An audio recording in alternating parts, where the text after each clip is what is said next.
Okay. Hi, my name is Evan. I'm a rising senior at the Rockland Country Day School. For my project here at Bluestamp, I've actually done a student-defined project, as Kevin was saying.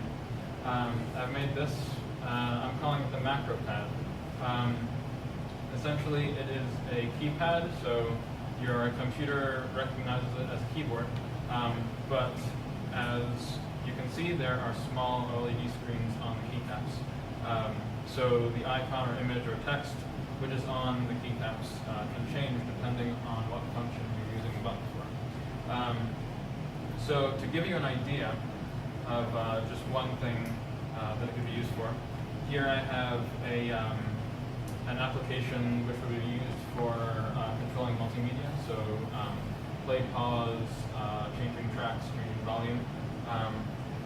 So right here you can I can play and pause music, and I can pause it from the device. But that's just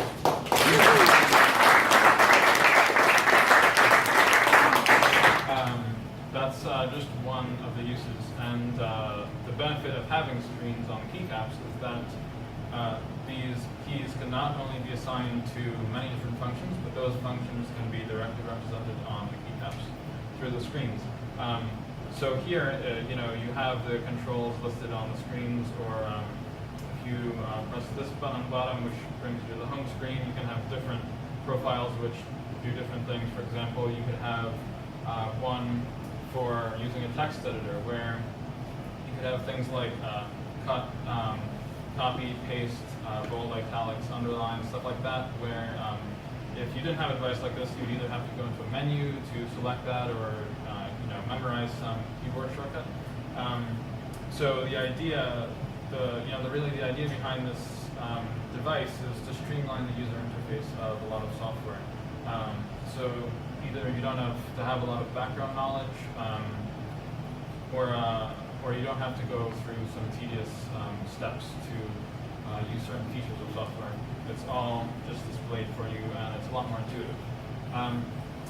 I also have this, which is kind of a version 1, which I made before the program, and so so I made this on my own, and my project here was to make a second version which had several improvements. Probably the biggest one was that I actually was able to design my own PCB based on a schematic I made. So this is the board without any components on it, and essentially all of the wiring that's going on here, that's kind of a mess. It's not as reliable, it's harder to troubleshoot. All of those connections are made within this board. So, as you can see, it's pretty obviously a lot more streamlined. So this is the board with all the components on it. Another thing I improved with the second version was adding mechanical switches as opposed to tactile switches that I had in the first version. I also made some changes to the microcontroller, and I added support for an SD card, basically meaning that you could store more data on it, meaning more images that you could have on the screens. Probably some of the biggest roadblocks I had with this was actually changing the microcontroller, because when I designed this board, I was not expecting to use the chip that I was using now. So I had to make this kind of adapter piece, which it adapts the pinouts for the two boards. Also, I had to do a lot of work with the software to get that to work, and there were definitely some issues there, but I got that worked out. I've really enjoyed my time here at Bluestamp. I think really the environment is just a great place between the people that you're surrounded with, whether it's the engineers that can always help you with questions or tell you where to look. The students, you're surrounded by students around your age who have many of the same interests. All the people, the guest speakers that come in, it's just, and also the place itself. It's great to be in a lab with all the new resources. Any questions? Yeah, sure. walk me through the process of making your own piece of keyboard? Sure. So, as I said, well, it was based around the connections that I had in this thing. So, all these wires, are making connections between different components. I made that into a schematic, which is basically just a technical drawing that represents all those connections. And I used software called Eagle, and I was able to turn that schematic into a board design and essentially sent that away to a company which fabricates these, and yeah, they fabricated and everything, and they printed out and they sent it to people. Yeah. Right. So you said we could use a keypad for different functions, right? Yeah. So one is where you were using text editing, and the other you're working on something, you want to take text, and you got bored and want to play some music. So do you have to reprogram it? So thing comes up, or do you play the software? Well, right now, so basically the idea is that you would be able to switch between different profiles, is what I'll be calling them. So you'd have a profile for every application of the device. So right here is kind of like a home screen, or like a screen where you can select the different profiles. The one I showed you with the music is a multimedia controller. So you're using the adaptive functionality of the screens to select the different profiles, which are the adaptive technology as well. So then you can select that as well, and then it'll go into that profile.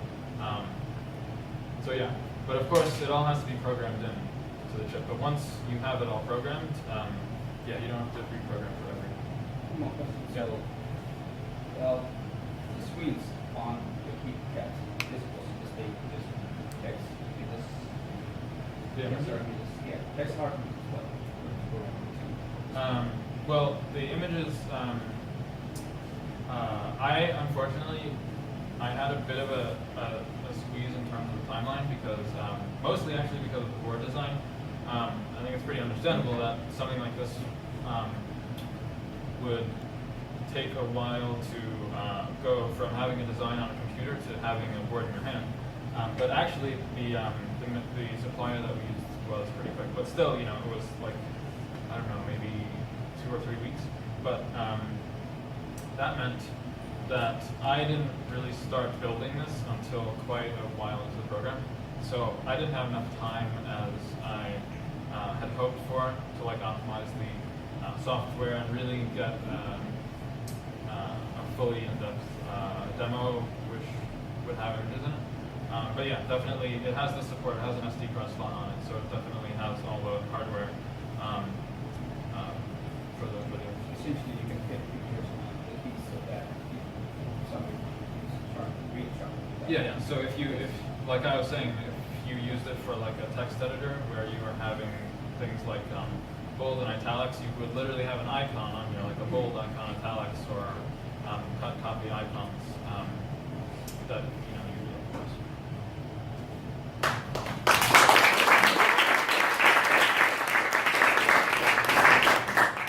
Would it be only static images that you can display on the OLED, or? On this specific version, the way that it's configured, it would only be static images. Meaning like the icon can't change. Like once you're in a profile, the icon can't change. But I've thought of ways basically. If I were to make a version 3, I think one improvement that I would make would be to have each screen have basically like a small chip for every screen, so that the screens would actually be able to display either moving like animated things or not just static icons for every